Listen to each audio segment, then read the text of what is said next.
The Rose family had always been known as scientists, their name firmly rooted in the Royal Academy. But now, only the name remained. Every member of the family had died painfully, leaving behind just one girl, the smartest among them. With no one else left, the responsibility of survival fell entirely on her shoulders. Eleliana carried that burden alone, doing everything she could to keep the family from disappearing. After 3 failed marriage attempts, she was running out of options. Then, unexpectedly, Hunter Carmen proposed.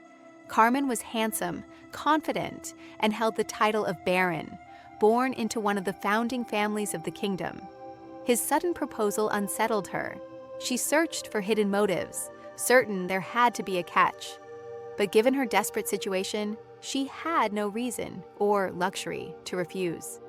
This marriage was the Rose family's last chance at survival. That hope shattered the moment she learned the truth. Rain fell heavily over the estate, the gloomy weather matching the weight of Carmen's confession. With a calm, unwavering expression, the white-haired man admitted that he loved Sharton. Not his wife, but his adopted daughter. He spoke with confidence, as though there was nothing strange or shameful about it. Eleliana was horrified. She could barely process how easily her husband confessed something so twisted. Carmen didn't even try to hide his disgust, as he told her his heart belonged to someone else. To him, her feelings were irrelevant. The rain continued outside as Carmen walked away, leaving her behind. Watching his back disappear, Eleliana finally understood. This marriage was never meant to be simple. Only then did she notice the tears sliding down her face. She felt small, insignificant, as memories of her past flooded in. Every sacrifice, every struggle she endured for her family. Each tear reminded her of how much she had already lost. When she finally calmed herself, Eleliana lifted her hand to her cheek, her thoughts sharpening. After a moment, she made a firm decision. She would never be weak again. If this marriage was fake, then she would survive it on her own terms. All she needed was a plan. She walked to her desk, her mind already working. Taking up her pen, she began to write. Each word was spoken quietly, her resolve growing as she imagined the day Carmen would regret his actions. By morning, the rain had stopped. Dew clung to the plants outside, and soft light filtered through the mansion windows. After waking, Eleliana decided to explore the house. Opening one of the unused rooms, she paused. The space was filthy, clearly abandoned for years. She opened a window to let in fresh air, then moved toward the bookcases lining the walls. If strength existed anywhere, it would be here. She searched the shelves carefully until she found what she needed. Several books were placed on the table, and she immediately began studying them. They were written in the royal language, something few could read. But for Eleliana, it was effortless. Years of working as a tutor had prepared her well. Meanwhile, a servant informed Baron Carmen that his wife was in the library. The news puzzled him. Why would she suddenly need a library? When he questioned the butler, the man had no clear answer. Back in the library, Eleliana was fully absorbed in her reading, unaware of what was happening around her. Carmen, however, was already on his way. He reached the library quickly and opened the door, stopping in the doorway. Without hesitation, he demanded to know what she was doing there. Eleliana turned toward him calmly and replied that she was reading. Her carefree attitude confused him. As he began to bring up their conversation from the night before, he suddenly froze at the sound of a loud thud. Eleliana slammed the book shut. As if nothing had happened, she reminded him coldly that she meant nothing to him anyway. Slowly, she walked toward him, deliberately avoiding his gaze and not giving him time to respond. She calmly explained that she had simply found this place, and that was why she was sitting there. At such a close distance, Carmen had to turn his head slightly just to look at her. He questioned whether she even knew the royal language. Eleliana immediately turned away, heading back to the table and calmly lying that she didn't know it, saying she was about to close the book anyway. Just as she moved, she heard her name from behind. Before he could continue, she cut him off, stating flatly that she already knew she was nobody. The butler instantly raised his voice, outraged at her tone, demanding how she dared speak so rudely to the Baron. But his shouting stopped just as quickly. Eleliana looked down at him coldly and reminded him that a mere servant had no right to point fingers at the Baron's wife. Even if her title existed only in name, she would not tolerate being treated as lesser. Her words landed sharply and the butler froze, unable to respond. Carmen, watching her closely, commented that those who needed to know already knew everything. Without hesitation, Eleliana replied that this was exactly why he needed her. Someone had to cover up his disgraceful behavior. That finally struck a nerve. Carmen's expression tightened, and after a brief uneasy smile, he turned toward the exit. He ordered her to stay quiet and not draw attention to herself. Then he slammed the door shut, leaving her alone in the library.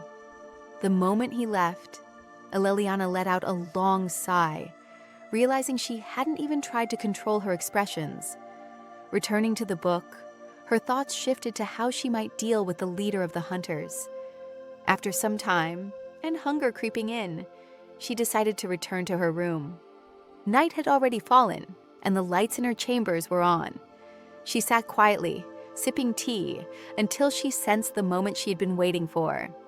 Setting the cup aside, she lifted the hem of her dress and, with effort, tore the fabric open. At that exact moment, the door suddenly opened.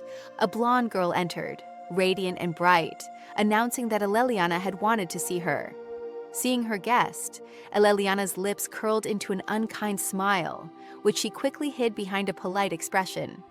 She greeted her warmly, saying she was pleased to finally meet the Baron's adopted daughter.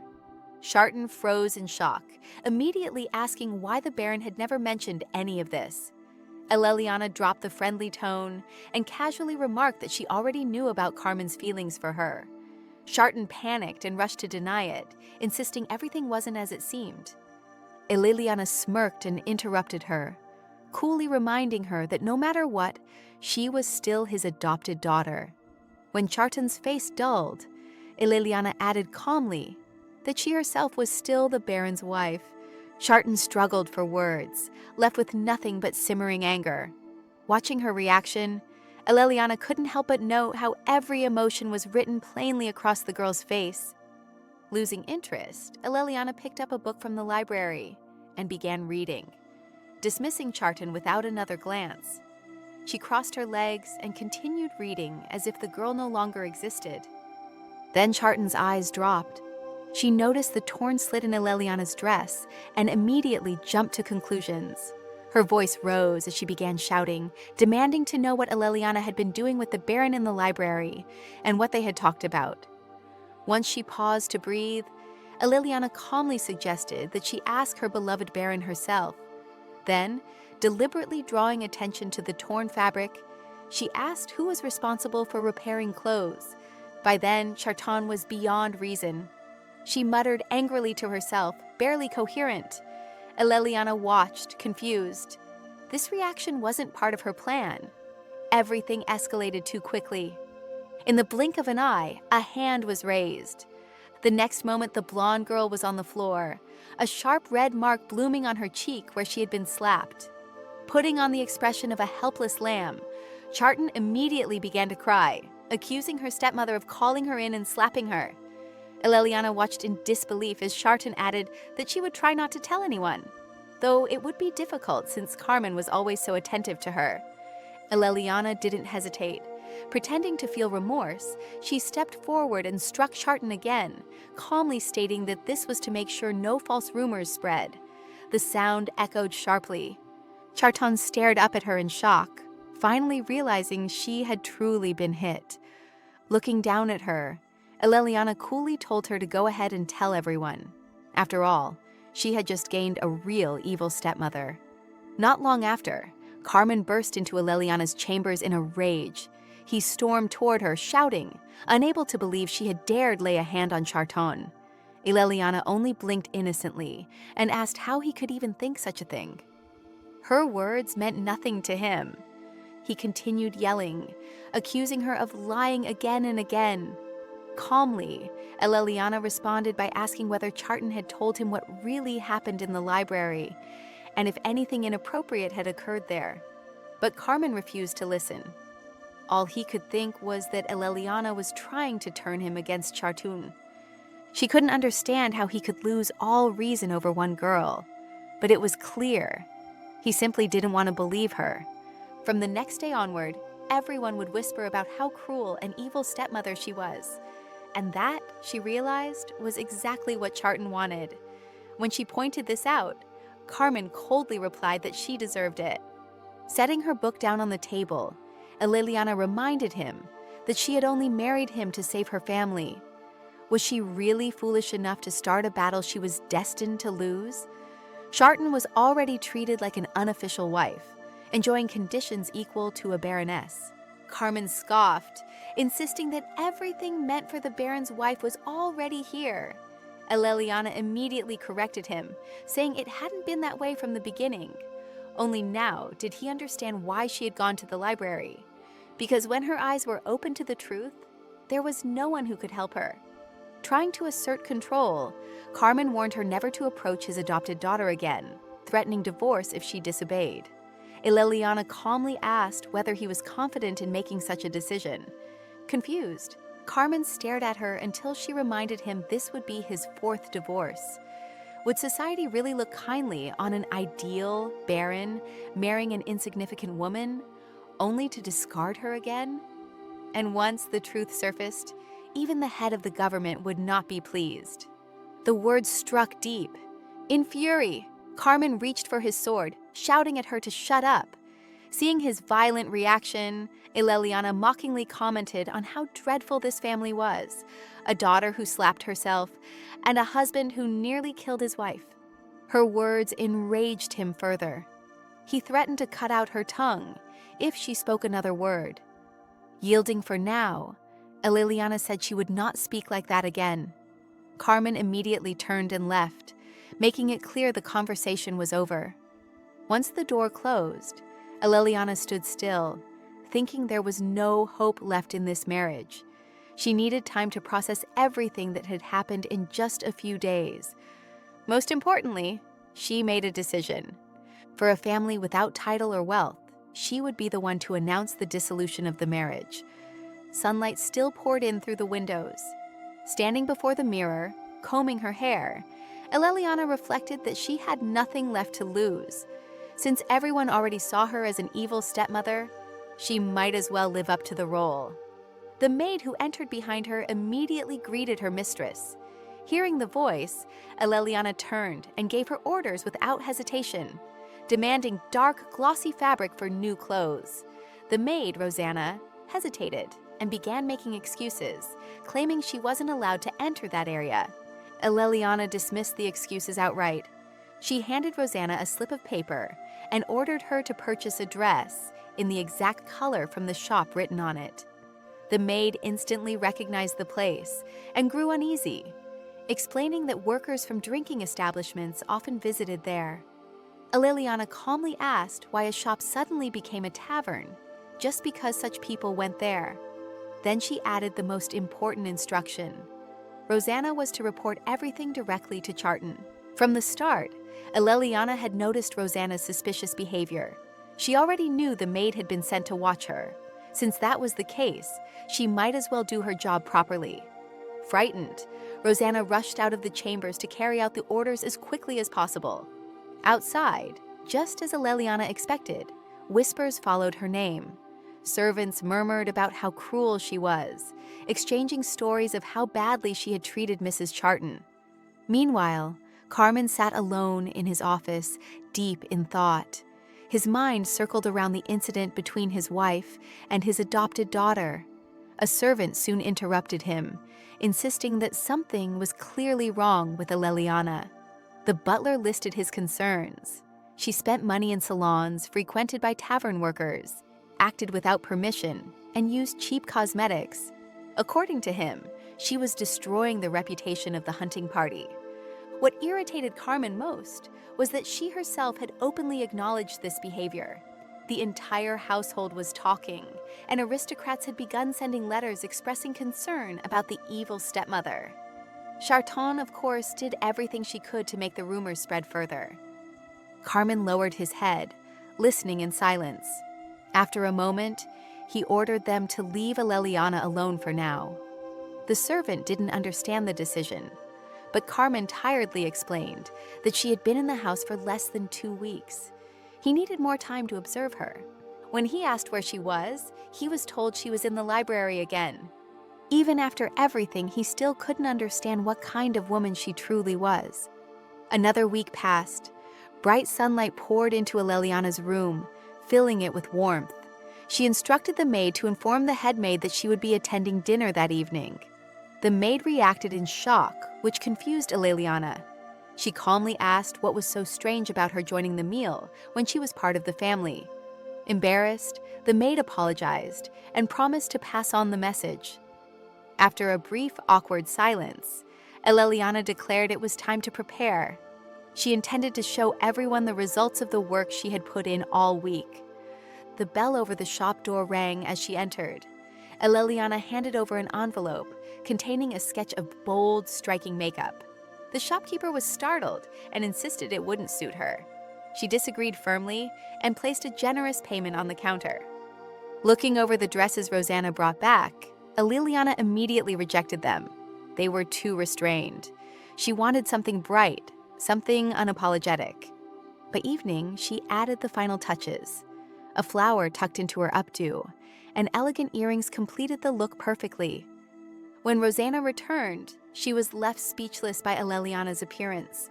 Snapping back to attention, she led her toward the dining hall. Only when they were halfway down the stairs did Rosanna nervously admit that she hadn't told anyone Aleliana would be attending dinner. Instead of panicking, Aleliana smiled to herself. She realized it would be far more interesting this way. When Aleliana reached the dining hall, the doors opened to reveal a room just as luxurious as the rest of the mansion. A long table dominated the center, large enough to seat many guests. Baron Carmen sat at the head, clearly not expecting any surprises that evening. Then Aleliana stepped in. Charton froze the moment she saw her stepmother. Shock flashed across her face as she took in Aleliana's appearance. Noticing their stunned expressions, Aleliana calmly asked for permission to attend dinner regularly from now on, explaining that she had been alone for far too long. As she waited for an answer, she casually waved her fan, as if her entrance hadn't just changed the entire atmosphere. Everything shifted the instant she arrived. The room fell silent. Even Carmen struggled to find words, his gaze lingering on her as she approached the table. He could do nothing but silently admire her. Charton noticed his stare and felt irritation flare immediately. Forcing herself to recover, Charton greeted Aleliana loudly, trying to pull attention back to herself. Taking her seat, Aleliana repeated her request, gently suggesting that rumors had started precisely because she hadn't been fulfilling her role as the Baron's wife. Snapping out of his daze, Carmen replied casually that she could do as she wished, and began eating. Charton abruptly said she would leave, claiming it would be uncomfortable to dine together. Aleliana disagreed, calmly stating it wasn't a problem at all. On the contrary, if they became friends, the gossip would naturally disappear. As the conversation continued, Carton added that she also had a request for the Baron. She wanted to visit the Pink Park again. While they discussed it, Aleliana simply focused on enjoying her meal. Once she finished, Aleliana politely thanked them for allowing her to join dinner. The gesture deliberately put Charton in an awkward position, especially when Aleliana's goodwill stood in sharp contrast to Charton's irritation as she hurried out of the dining hall. Only after leaving did Aleliana finally exhale. She realized just how exhausted she was from the constant loneliness in such a vast mansion. At that moment, she decided it was time to bring Benny here. The next morning, a carriage carrying a mysterious young woman approached the estate. Inside the chambers, Rosanna reacted with outrage, demanding to know who the newcomer was, insisting that she was Aleliana's main servant. Aleliana interrupted her sharply, ordering her to watch her behavior. Her new superior was standing right in front of her. Rosanna couldn't understand how this had happened. She had been the one officially assigned to serve. The mysterious girl finally spoke, coolly suggesting that Rosanna clearly needed to be taught proper manners again. Unable to tolerate the situation any longer, Aleliana told them to stop turning the room into a circus and calm down. No one expected that. Realizing her mistake, Rosanna immediately dropped to her knees and begged for forgiveness. Aleliana saw no reason to accept the apology, but Rosanna, terrified of losing her position, swore she would change and prove her loyalty. Aleliana decided to give her another chance, but trust would have to be earned with information. Rising to her feet, Rosanna vowed to do everything necessary. Once she left, Aleliana stood from her chair. Her demeanor softened the moment she was alone with the woman she truly trusted. She embraced Benny tightly, momentarily feeling as if life had returned to the way it used to be. She apologized sincerely for dragging her into this battlefield.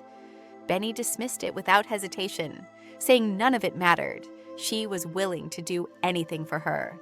Only then did Aleliana realize she was genuinely happy. Though Benny was a servant by title, she had always been family to the Rose household. She had never asked for anything in return, and Aleliana was deeply grateful she had entered their lives. They talked for so long they didn't notice night had fallen. As Aleliana walked through the corridor, moonlight spilled across her dress, giving it an almost enchanting glow. When they reached their destination, the two exchanged a knowing glance. The plan had begun. Ahead of them stood a tall, dark-haired man, stationed firmly at the door, guarding the room. As she stepped closer, Aleliana lowered her voice and whispered that she knew a major secret about one of the guards. The man stiffened immediately, realizing exactly what she was hinting at. Everything was unfolding just as she had predicted, and she couldn't hide her satisfaction.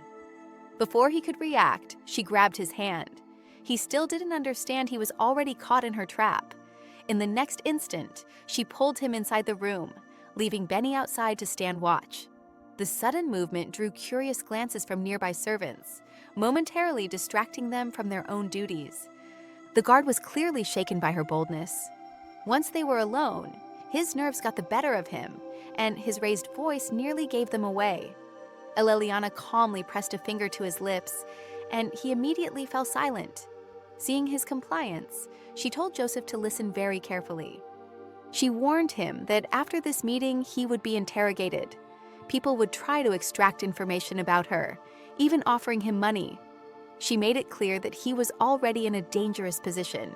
If he wanted protection and profit, he would have to tell her everything he was asked, and then pass that information on to her.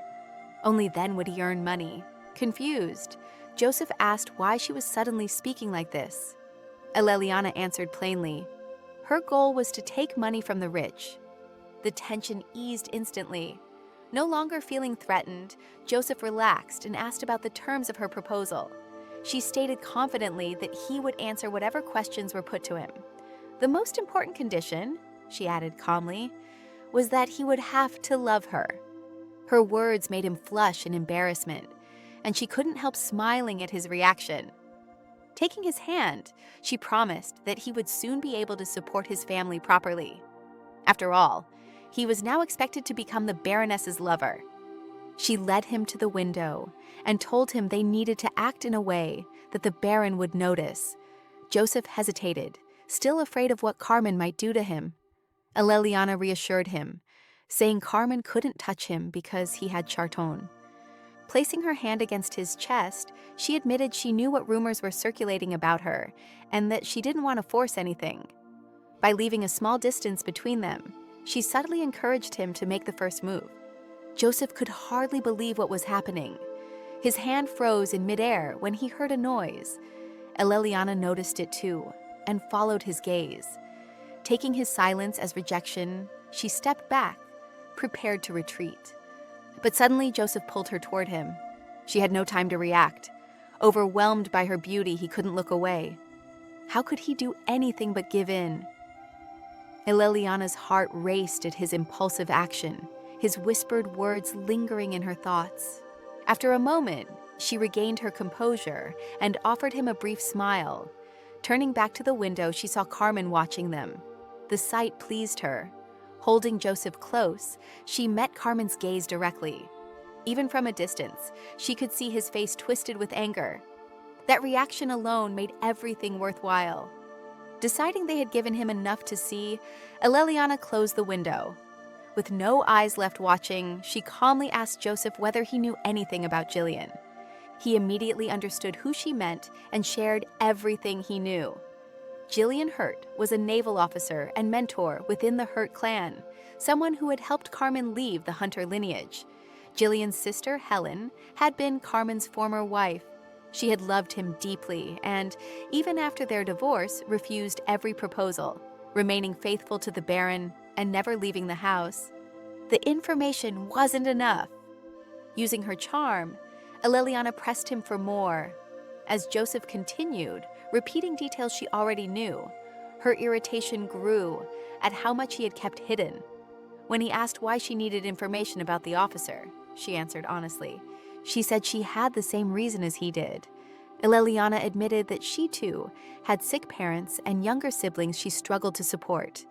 She explained that in order to escape all of this, she had to behave carefully. And that was exactly why she needed to know so much about Jillian. Hearing her reasoning, Joseph's trust in her only deepened. After finishing her confession, Eleliana turned to leave the library. But Joseph called out to her, stopping her in place. Dropping to one knee, he swore that he would do everything in his power to pull both of them out of poverty. She hadn't expected such sincerity from anyone. The promise struck something deep inside her, and she thanked him honestly. Left alone once more, Eleliana returned to her books, quietly reading while writing a letter at the same time. By then, night had fully fallen. Elsewhere, a vase shattered against the floor. Charton stood amid the broken pieces, shaking with rage. She cursed loudly, unable to silence the thoughts spiraling in her head. No matter what she did, she couldn't erase the image of Eleliana at dinner. Her dress had been unfashionable by current standards, yet elegant, not vulgar. And Carmen's gaze that night replayed endlessly, driving Charton mad with jealousy. Consumed by anger, she smashed anything within reach. In her frenzy, she nearly cut herself on the broken glass. Furious, she ordered the maids to summon a tailor immediately to make new dresses. When they hesitated, reminding her of the already excessive expenses that month, she snapped back that Carmen had never questioned her spending. The maid couldn't argue, but the difference between Charton and the Baroness was obvious. The moment Eleliana was mentioned, Charton slapped the maid without hesitation. To her, she would always be the Baroness, never some poor girl who married up. Hiding her pain, the maid apologized at once and hurried out, saying she would bring a tailor capable of creating dresses no one else possessed. Meanwhile, Carmen sat in his office reviewing documents when Charton's chief maid explained the sudden need for a tailor. He sighed wearily and told them to do as she wished. Perhaps it would calm her down. Then his eyes fell on the maid. He noticed the red mark on her cheek and asked why Charton had struck her. She answered honestly, explaining everything that had happened in the chambers and admitting she had mentioned Eleliana, asking if that had been wrong. Carmen dismissed her gently and told her to leave. Once alone with his assistant, the servant voiced his dissatisfaction, claiming that Eleliana's actions were deliberately provoking Miss Charton. He even brought up the incident in the library with the guard, calling it absurd. The mention made Carmen bristle. He snapped at the man to stop talking. He had seen the scene himself. It had been indecent. Yet the thought that Eleliana might have known he was watching only complicated matters further.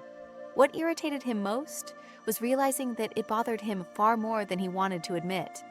The assistant tried to continue, but Carmen cut him off again. Still, the servant pushed on, revealing something that stunned him. Eleliana was interested in Jillian. Carmen stood abruptly, demanding an explanation.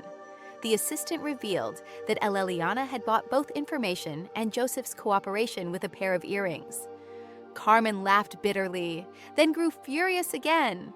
She had allowed a guard to touch her so easily, clearly capable of betrayal.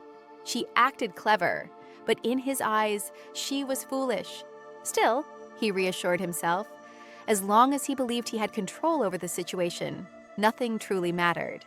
And while chaos simmered within the Hunter household, a letter quietly arrived at the Herd Palace. A scream echoed outside, drawing someone's attention. As the commotion settled, a man snatched a letter straight from the butler's hands and began reading. From the very first lines, anger darkened his expression. At first, he assumed the letter was from Carmen, but the butler quickly clarified that it wasn't. It had been sent by the new baroness. Mistaking his reaction for confusion, the butler began explaining who the sender was. The man cut him off sharply, saying he already knew perfectly well. His focus returned to the letter. It stated that Aleliana knew what had happened during Helen's marriage, that she too was enduring a similar pain, but had found comfort in writing a diary. Because of that, she wished to meet in person. The man immediately recalled the recent rumors spreading about Aleliana and her supposed cruelty toward Charton. At first, he thought Carmen had finally met someone who could match him. But after reading the letter, his opinion shifted. Just then, Jillian's sister rushed in and asked about the letter. After hearing it was from Carmen's new wife, Jillian warned her not to get involved. It was a matter tied to the Hunter family, and he didn't want her to suffer again as she once had. But Helen disagreed. She believed meeting Aleliana might actually be a good thing. In fact, she genuinely wanted to meet Alina Rose in person. Jillian was stunned. His sister had never expressed interest in meeting anyone before. Smiling brightly, he ordered the butler to prepare the most fashionable dress for the occasion. Helen tried to protest, saying she already owned plenty, but Jillian insisted. He wanted her to appear in public looking her best. Touched by his concern, she thanked him. Once she left, Jillian summoned a guard and demanded every detail about Aleliana, her past, her present, everything. Since she was now connected to the Hunter family, he believed caution was necessary. Meanwhile, daylight had already returned. A reply from Helen soon arrived at the Hunter mansion. Benny carried the letter straight toward Aleliana, ignoring everyone around her, until a sharp voice stopped her. It was the head maid, the one in charge of the household servants. Benny didn't slow down and walked past her. The woman called out again and grabbed her wrist to force her to stop. Benny immediately pulled free, assuming she was trying to start a confrontation. The head maid stated that all letters entering the estate passed through her hands, and this was the first time she had seen this one. Benny corrected her calmly. She had been appointed senior maid, and she followed only the orders given to her by Baroness Aleliana. Irritated, the head maid threatened that everyone in the house answered to Miss Charton and warned she would report Benny to the Baron. Benny remained unfazed, replying that she could just as easily inform the Baroness that his adopted daughter was upset over a letter. Furious, the head maid turned away and called for Rosanna. She ordered her to retrieve the letter by any means necessary and deliver it to Miss Charton. By then, Benny had already reached Aleliana's chambers. She reported everything that had happened. Putting the pieces together, Aleliana immediately understood they would come for the letter. In this house, she was treated as a nobody, and they believed that gave them the right to do as they pleased. Getting straight to the point, she opened the letter. Helen wrote that she was grateful Aleliana had reached out first and hoped they would meet soon. Beneath that message, however, was a clear warning. If Aleliana dragged his sister into this dirty affair, he would not let it go easily. Jillian's devotion to his sister left a deep impression. After finishing the letter, Aleliana moved it toward the candle and watched as the paper burned, destroying every trace of evidence. She warned Benny that if anyone threatened her again, she should hand over the envelope, but only after replacing its contents with a new letter prepared in advance. Aleliana had no intention of letting the people she cared about suffer. Benny understood immediately and promised to follow her instructions exactly. A knock sounded at the door. When Aleliana allowed them to enter, Rosanna appeared on the threshold, just as expected. The maid later rushed through the corridors toward Miss Charton, pleased with herself for completing her task, clutching the letter she believed to be valuable. Another day passed. At dinner, The atmosphere seemed calm until Carmen broke the silence, ordering Eleliana to cancel her meeting with Helen Hurt. She knew at once that he was already aware of everything. Charton sat nearby, quietly satisfied. She had been the one to report the letter Rosanna delivered. Eleliana replied firmly that she would not cancel the meeting, even if he opposed it. Carmen immediately bristled, reminding her sharply that she was nobody in this house, forced to pass letters through Charton. He slammed his fist on the table, furious at her words. To him, everyone knew she only held the title of baroness in name while doing whatever she pleased. Their exchange quickly turned sharp, bordering on threats. Then Carmen delivered the cruelest blow. If she continued acting out, he would cut off the financial support to the Rose family. Eleliana went silent. She stared at him, stunned by how easily he threatened her family's survival. Without touching her food, she stood, apologizing for her rudeness toward Baron Carmen and Miss Charton. Then she lowered herself to her knees, begging him not to punish her family. Carmen was shocked. It was the first time she had ever shown such submission. Charton, sitting beside him, felt a quiet thrill as she watched her hated stepmother humiliate herself. But Eleliana didn't care. For her family's sake, she would endure anything. Recovering himself, Carmen ordered her to stand and behave properly. Eleliana looked up at him with pitiful eyes, reminding him that he had just announced, before everyone, that he would let her family starve. She asked softly whether he had said it only to force an apology from her. Carmen brushed it off, claiming she had misunderstood and warning her not to create new rumors. After hearing his excuse, Eleliana returned silently to her seat. Charton, who had been watching closely, tried to draw attention back to herself. Eleliana feigned confusion, remarking how absurd the situation had become. Charton sought Carmen's support with her gaze, but he ignored them both, lost in thought as he scanned the room for anything suspicious. He couldn't deny it. Eleliana had played everyone perfectly. She was dangerous and disturbingly charming. Only then did he respond to Charton, refusing to revisit the earlier issue. The coldness in his tone caught her off guard. Turning back to Eleliana, Carmen announced that he would attend the upcoming ball. With Charton by his side, Eleliana almost objected. Charton noticed immediately and cut her off, explaining that it had always been this way and had nothing to do with her. After speaking, she suddenly fell silent. Eleliana understood.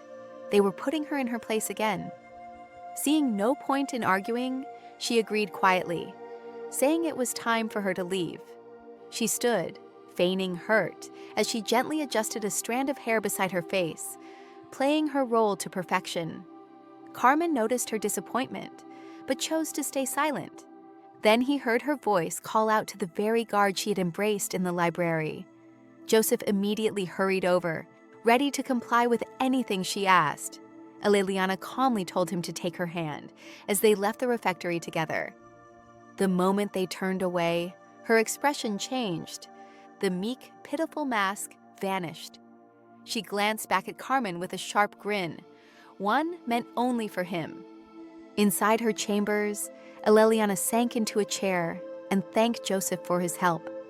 When he softly called her name, she looked up, surprised by the seriousness in his eyes. He promised that once he earned a promotion, he would never allow her to suffer such humiliation again. The sincerity caught her off guard. A faint blush appeared on her cheeks. Smiling awkwardly, she accepted his promise and swore in return that she wouldn't leave him as a guard forever. Touched, Joseph kissed her palm in gratitude before returning to duty. Later, Eleliana updated Benny about the ball. Everything had unfolded exactly as planned. When she asked what Benny thought of her performance, the girl admitted that even she had almost believed it. There had been a hint of real emotion. Eleliana smiled.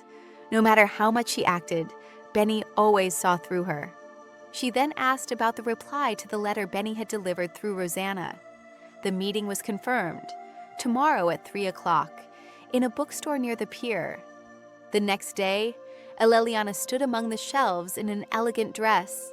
searching for a specific book on social events.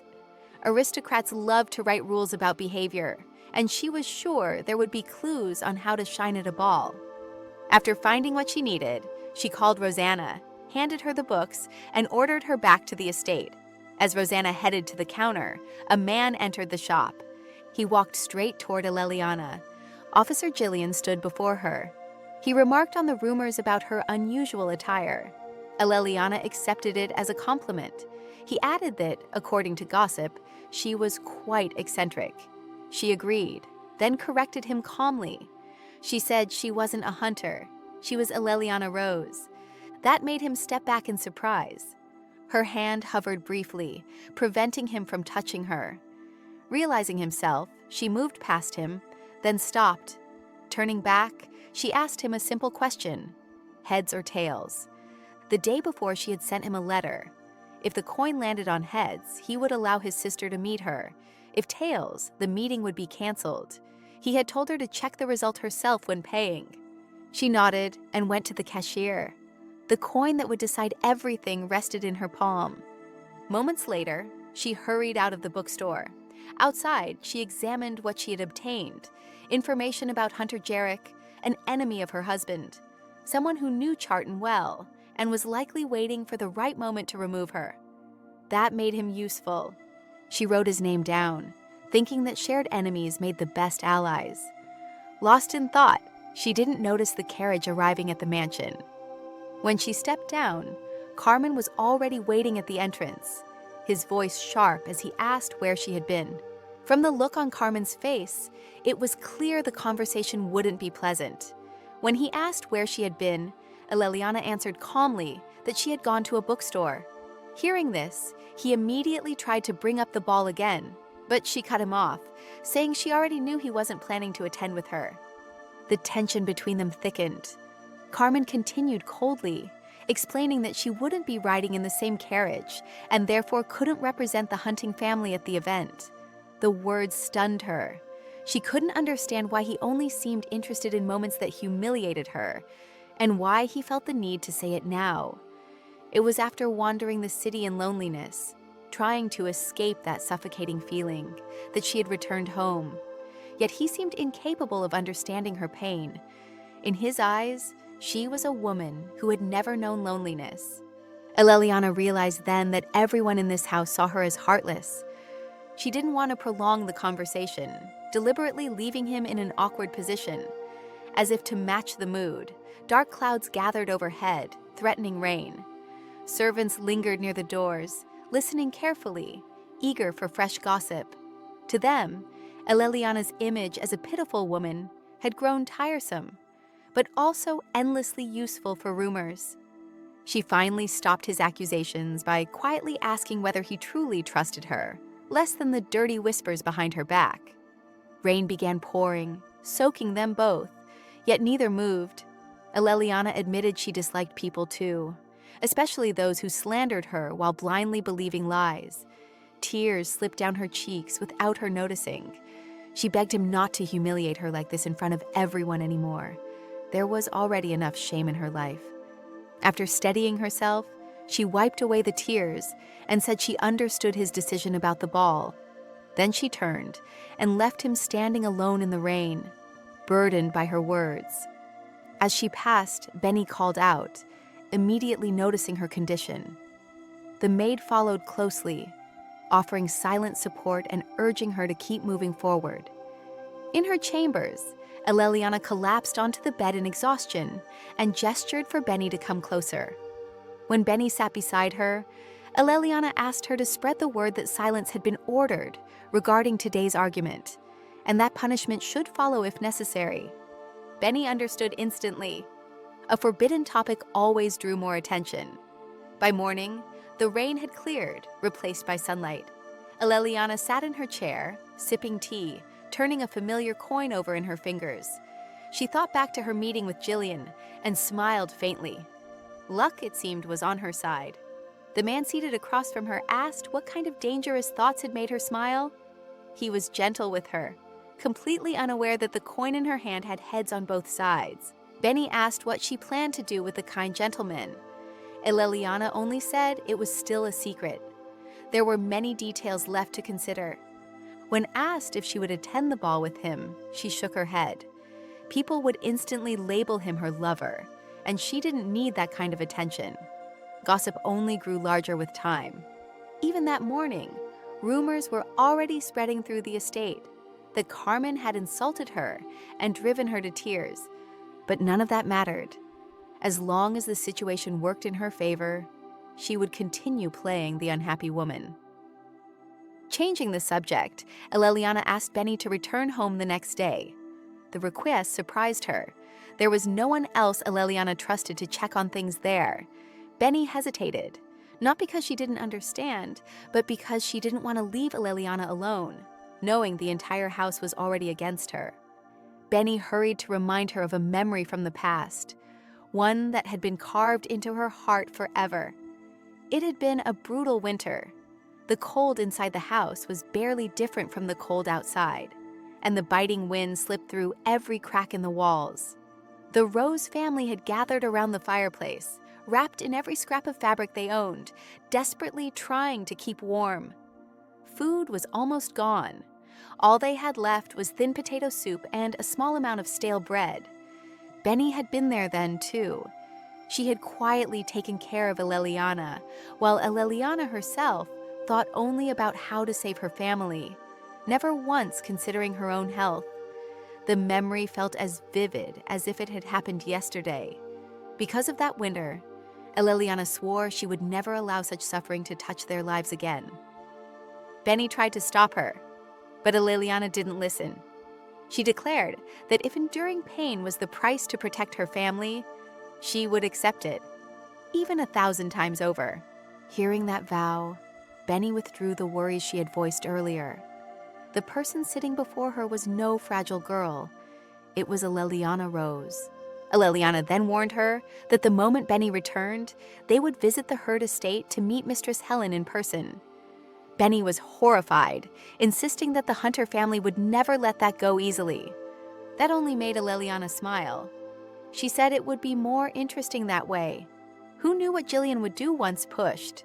The two of them laughed quietly, fully aware of how dangerous and clever her plan was. Meeting Helen before the ball was essential. Eleliana needed the Hurt family's sympathy for the fourth wife of Helen's ex-husband. Only then could her plan move forward. Before the visit, Benny suggested sending another letter. She also made Eleliana promise something in return, that she would never put her life in danger. The request caught her off guard. It reminded her what it felt like to have someone genuinely worry about her. Regaining her composure, Eleliana swore on the name of Rose that she would not act recklessly. Elsewhere, Carmen stood outside with his assistant, wiping sweat from his face with a cloth as they examined the estate. The windows were tightly shut, blocking his view inside, yet his gaze lingered there anyway. Without looking away, he asked how she was. Pepe replied that Miss Charton was taking care of her skin. Carmen immediately corrected him. They weren't talking about Charton. They were talking about Eleliana Rose. Pepe hadn't expected that. Trying to change the subject, he failed. Carmen turned away and ordered a servant to check on the baroness. Pepe assumed Carmen believed Eleliana was causing trouble because she wasn't being monitored closely enough. The servant soon returned and whispered his report. Pepe relayed the news. Eleliana hadn't left her room all day. Carmen was surprised. He had assumed she would at least visit the library. She had even eaten breakfast in her room. When he asked what she had eaten, Pepe looked confused. Carmen waved it off, saying it wasn't important. Still misunderstanding, Pepe began listing Charton's breakfast instead. Carmen stopped listening and walked away. Pepe couldn't help noticing how strange the Baron had been acting. Carmen recalled how harshly he had spoken the night before about the ball. He knew that if he didn't attend with her, Eleliana would likely spend the evening alone on the terrace. And yet, for Charton's sake, he felt he had no choice. Even so, Eleliana kept pulling at his attention. She was calm, intelligent, charming, and perhaps without realizing it, Carmen had begun to see that she was perfectly suited for the role of baroness. That was precisely why Carmen forced himself to act so coldly toward her, to satisfy Charton. With a weary sigh, he tried to push Eleliana from his thoughts before it was too late.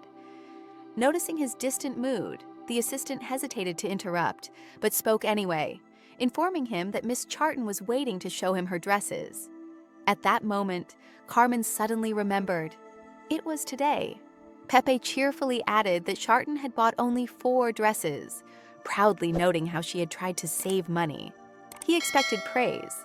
Instead, Carmen showed no reaction. Through clenched teeth, he asked how many dresses his wife had ordered. The question stunned the assistant. When Carmen sharply demanded an answer, the man hurriedly explained that Eleliana hadn't ordered any. She had sewn her dress herself with the help of her maid. That was enough. Carmen immediately ordered a tailor to be summoned for Eleliana and announced that Charton could wear whichever dress she wanted to the ball. He added coldly that his beloved was beautiful in anything and that he would not help her choose an outfit. Pepe finally realized something was shifting within the estate. Past midnight, chaos erupted. A vase shattered in Charton's room as she collapsed onto the table, screaming that she wanted nothing. The maid tried to calm her, but it was useless. Charton grabbed a pair of scissors and moved deliberately across the room.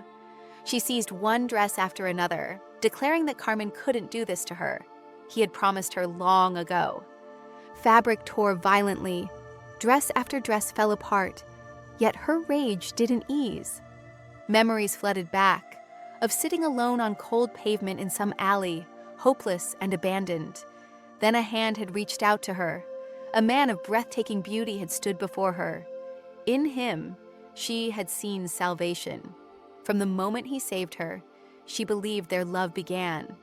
Even when his father wanted her dead, he hadn't run away. Their feelings, she believed, had never changed.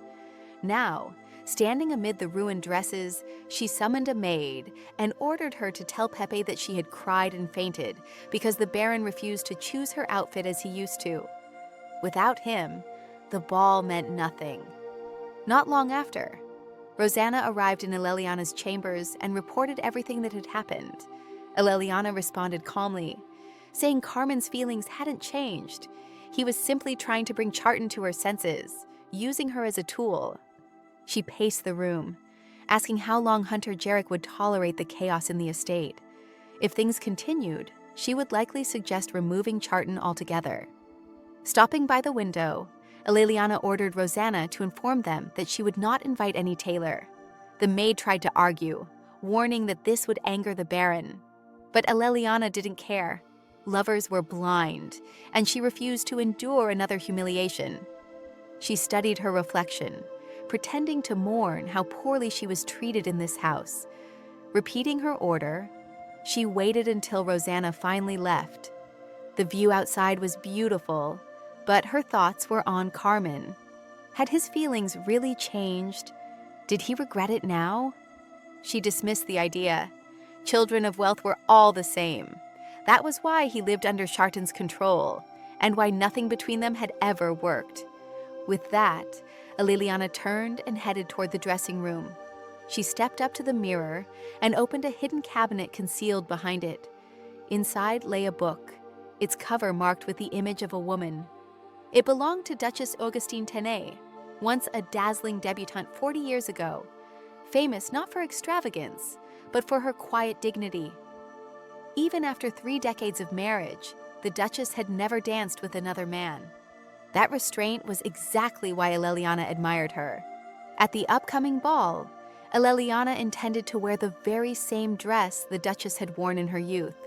It would be her way of proving that there were still people who remembered and revered her. Still, she knew that alone would only earn fleeting attention. If she truly wanted to be remembered by the Duchess of Shadows, she would need something more, something bolder, something unforgettable. Morning light filled the estate. Benny returned with good news. Eleliana's father was recovering, and her sister had begun learning from a renowned artist. Relief washed over her. She then asked about Helen's reply. Benny confirmed that the meeting would happen, but only if Jillian was present. Eleliana had expected that. She revealed the gift she had prepared for Helen, a dress she had sewn herself. Benny immediately praised the idea, then paused, realizing the truth. The dress was 40 years old. That was why Aleliana had refused a tailor. But the reason went deeper. Carmen's behavior had been inconsistent, constantly swinging between Charlton's influence and his own impulses. Watching it all made Benny want to tear him apart. Aleliana pulled her into a hug and promised that one day they would leave this place behind, and those who wronged them would face her again, filled with regret. With renewed resolve, they returned to work, stitching detail after detail into Helen Hurt's dress, crafting yet another masterpiece. Autumn announced itself as leaves drifted from the trees. Aleliana walked confidently toward the guards. Spotting Joseph, she greeted him warmly. He explained that he had just returned and had been assigned to patrol the estate. She asked if they could speak inside. She had something important to tell him. He hesitated. She asked again, this time quietly admitting that she had missed him. Joseph glanced around, checking for prying eyes. Finding none, he opened the door and let her in, closing it firmly behind them. She crossed the familiar room and opened the window wide before sitting on the edge. She asked whether he had heard the latest rumors. Joseph looked uncomfortable, reluctant to speak. She pressed him gently, reminding him that only he could tell her honestly. Finally, he admitted the truth. People were saying Aleliana would fail spectacularly at the ball. Many planned to attend just to watch. Others pitied her. There were even whispers that she would soon be expelled from the estate and replaced by a fifth baroness. The words stunned her. She asked whether he believed any of it. Joseph didn't answer immediately. Seeing the hope in her eyes, he finally declared that he wanted to protect her. When she asked from what, he admitted, from everything. What angered him most was that all of this had happened while he wasn't there. She asked what he would have done if he had been. Then she told him the truth. Even his presence alone gave her strength. It was enough to keep her fighting. Encouraged by his reaction, she asked the question she had been holding back, whether he would stand by her side at the ball, where his protection would be needed most. The moment she said it, Joseph felt his heart pound uncontrollably. Gratitude flooded his face as he swore he would do everything within his power to protect her. Aleliana turned her gaze toward the window and caught sight of Carmen and Pepe watching them once again. She met Carmen's eyes directly. From his expression alone, it was clear he didn't like what he was seeing. Once she was certain they had witnessed enough, she calmly closed the window. Joseph looked at her in confusion. She explained casually that the Baron had become irritated during his walk when he noticed her standing there. At first, Joseph doubted her words, but the shift in Carmen's expression confirmed everything. There was no mistaking that disappointment. They left the room together and continued down the corridor. Joseph asked what he should do at the ball. Aleliana replied that Benny would send him clothing made from fine muslin. He immediately refused, saying he couldn't accept such a gift. She corrected him gently. He could, because he was her knight. Before he could respond, a sharp voice called out. Carmen was approaching them, already firing questions. He demanded to know why she had refused the tailor, accusing her of disgracing the Hunter lineage.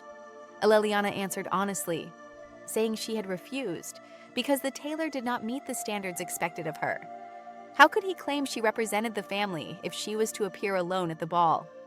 Carmen didn't understand why his refusal mattered so much. Everyone already knew she was his wife. He spoke as though nothing serious had happened, expecting the matter to end there. But Aleliana was furious.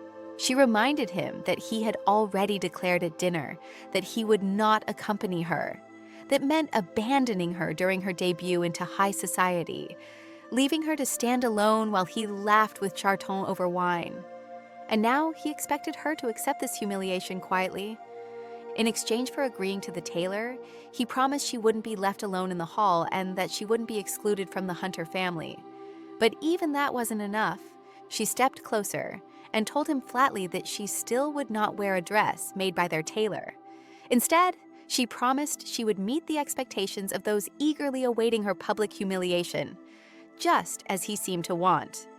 Without waiting for his reply, she walked past him. Her final words cut cleanly. He shouldn't waste his time on her, but rather devote himself to his beloved, since rumors said Charton had fallen ill when he refused to choose a dress with her.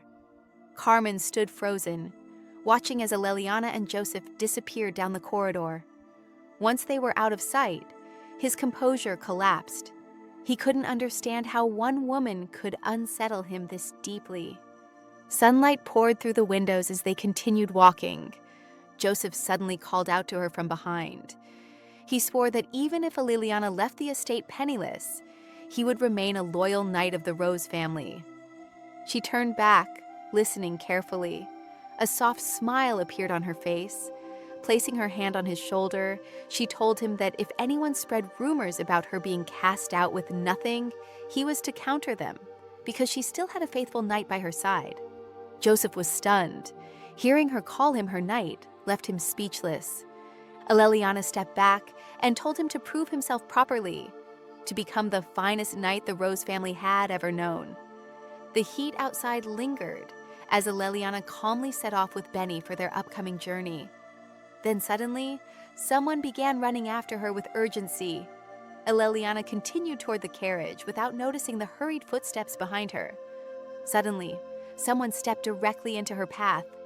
Charton. Her expression was tight and hostile, clearly signaling trouble. Watching the scene unfold, Aleliana briefly wondered if the two of them had truly lost their minds. Without hesitation, Charton launched into another confrontation, accusing her of tarnishing the Baron's honor and demanding that she cancel her meeting with his ex-wife. She shouted, asking how long Aleliana thought the head of the clan would tolerate such behavior. Aleliana laughed at her confidence, but quickly corrected herself. If the head of the family came to the estate, she wouldn't be the one leaving alone. Charton froze, unable to refute the truth in those words. Aleliana stepped closer, calmly assuring her that she had no intention of coming between her and Carmen. With a firm grip on her stepdaughter's shoulder, she advised her to keep her distance. After all, if Charton fell ill again, the Baron would only worry more. Charton slapped her hand away, staring at her as though she were insane. Aleliana grimaced at the insult, but didn't stop. She stated coolly that as punishment for her behavior, every one of Charton's actions would now be recorded. With that, she grabbed Charton's face and shoved it aside hard enough to make her squeal. Shocked but still defiant, Charton threatened that the Baron would never forgive this. Aleliana only laughed. If Carmen didn't stop her, then what would Charton do if he tore off his own wife's dress? The words sent Charton into hysteria. She covered her ears, screaming curses, but Aleliana was already walking away, leaving her behind. She paused briefly at the carriage door, gathering her thoughts. No matter what, she would win Helen and Jillian over. The carriage soon arrived at its destination. Voices echoed through the palace, announcing the arrival of a baroness from the Hunter family. Servants bowed deeply as Aleliana passed, her steps confident and composed. She surveyed the estate, briefly noting a small ship statue, hardly surprising given the Hurt family's naval ties. Then she saw Helen Hurt approaching. Helen greeted her warmly, clearly pleased. Aleliana moved toward her without hesitation, taking her hand in greeting and openly expressing her happiness at finally meeting her. Helen looked at her curiously and asked if they had met before. Aleliana shook her head. They hadn't, but Aleliana already knew her story. She admitted that she had been shocked upon learning the truth about Carmen on her wedding night, the same truth Helen had faced during her own marriage to him. Helen listened silently, her gentle, vulnerable gaze making Aleliana feel an unexpected pang of sympathy for how deeply she had once loved him. From a distance, Jillian observed the exchange closely. Soon, he approached, impeccably composed, and invited the ladies inside to continue their conversation. As they walked together toward the entrance, he kept his attention fixed on Aleliana, searching for hidden intentions. He commented on her bold makeup. Aleliana accepted it as a compliment and casually asked if he found her interesting. Jillian froze, completely caught off guard. Helen and the others immediately scolded him, insisting he address Eleliana by name rather than title. Grinding his teeth, Jillian forced a polite tone, agreeing to comply. Leaving him standing there in stunned silence, the women proceeded inside together. Eleliana quickly noticed that the interior of the estate was just as refined as its exterior. Soon, they were seated in a cozy room, sipping tea together. Sitting beside Helen, Eleliana admired her dress and asked whether a tailor had made it. Helen answered honestly that she had sewn it herself. The response surprised Eleliana, who immediately praised her talent, calling it remarkable. Helen laughed softly and offered to teach her embroidery someday if she wished. In return, Helen complimented Eleliana's dress, saying it was especially beautiful. Eleliana paused, then admitted that Helen was the first person to ever say such words to her, rather than calling her a tavern girl. Both siblings were stunned. Jillian couldn't understand how anyone could insult her like that, though he still gently reminded Eleliana to be careful with her words in Helen's presence. She apologized at once, explaining that she came from a poor family and wasn't used to refined speech, adding lightly that men usually disliked such expressions anyway. Jillian, flustered, replied that it wasn't true. Eleliana immediately asked if he still liked the way she spoke. The question hit his pride directly. Helen burst into laughter, delighted that Eleliana was the first person who had ever managed to embarrass her brother so thoroughly. Seeing his reaction, Eleliana laughed as well, watching Jillian struggle to recover. Still blushing, Eleliana turned back to Helen and suggested they become friends. Helen agreed without hesitation. Jillian intervened, warning his sister to be cautious, calling Eleliana an unusual woman. But wasn't that exactly the type of person needed to befriend the Hurt family? One even pirates feared. Jillian found himself questioning his own judgment. Helen suggested they go see the flowers. Jillian remarked that Eleliana was fortunate, since Helen didn't show their garden to just anyone. From a distance, Benny watched in amazement at how effortlessly Eleliana had won Helen over. Eleliana jumped up eagerly, urging Helen to hurry because they still had so much to talk about. Jillian half-jokingly warned that if she bored his sister, he wouldn't let it slide. Eleliana only smiled. After all, she was a married woman, and there was little he could do. When he hinted she was crossing boundaries, she simply smiled wider. Taking Helen by the hand, Eleliana pulled her away before Jillian could stop them. Helen found herself genuinely happy to have gained such a friend. At the center of the garden stood a grand fountain. Passing it, the women wandered deeper inside. Jillian followed at a distance, quietly listening, until one of his assistants approached with urgent news. He excused himself and hurried away, but not before turning back to warn Eleliana that if she said anything inappropriate to Helen, he wouldn't forgive it easily. Eleliana replied calmly that she had heard of his accomplishments, and meeting his gaze, assured him she would never do such a thing. Her beauty disarmed him completely. Flustered, Jillian hurried off before his embarrassment became obvious. Eleliana watched him go, then continued walking with Helen toward a gazebo deeper in the garden. Only then did Eleliana remember the gift she had prepared. Benny approached silently, holding a box. Helen opened it and found a luxurious dress inside, perfectly suited to her coloring. She thanked Eleliana sincerely, praising the craftsmanship. Eleliana explained that the design was inspired by the dress Duchess Tenay had worn 40 years ago at her debut. Helen was astonished. She hadn't expected someone from Eleliana's background to know such history, or to dress with such elegance. But, as Eleliana hinted with a knowing look, few people truly knew how the Duchess of Tenay had come to be married. Helen listened with genuine interest. Beyond her love for fashion, the Duchess also adored flowers. Though she had never met Helen in person, she often sent her bouquets. Eleliana smiled at that, remarking that many people treated Helen kindly. The compliment made Helen blush, until her expression darkened with a sudden thought. She asked carefully whether Eleliana's kindness meant she intended to recommend her as a future daughter-in-law to Madame Tenay. Eleliana immediately noticed how perceptive Helen was, but gently corrected her.